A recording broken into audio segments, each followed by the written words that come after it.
গত কয়েক বছর ধরেই সাদা বলের ক্রিকেটে ধারাবাহিকভাবে পারফর্ম করে যাচ্ছেন নুরুল হাসান সোহান। ব্যাট হাতে দুর্দান্ত ইনিংস খেলার পাশাপাশি উইকেট কিপিং ও অধিনায়কত্ব দিয়েও সবার নজর কেড়েছেন তিনি। কদিন আগেই নিউজিল্যান্ড এ দলের বিপক্ষে বাংলাদেশ এ দলের হয়ে 4 দিনের ম্যাচে করেছেন সেঞ্চুরি, আর ওয়ানডে সিরিজে খেলেছেন ঝলমলে 112 রানের ইনিংস। এবছর প্রিমিয়ার লিগেও ধানমন্ডি ক্লাবের হয়ে 11 ম্যাচে 58 করে করেছিলেন 512 রান, যার মধ্যে 2টি সেঞ্চুরি ও 2টি হাফ সেঞ্চুরি রয়েছে তার। গত মৌসুমেও করেছিলেন 495 রান।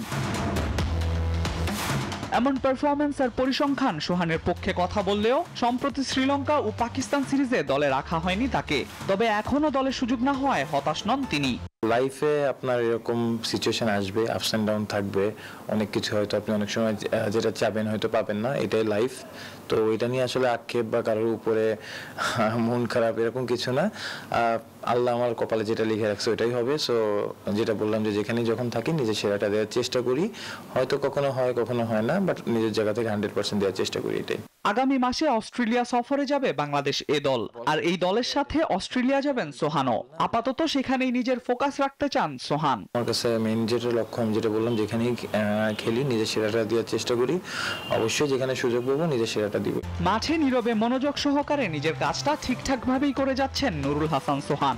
এখন এই উইকেট কিপার ব্যাটারের অপেক্ষা শুধু জাতীয় দলে ফেরা।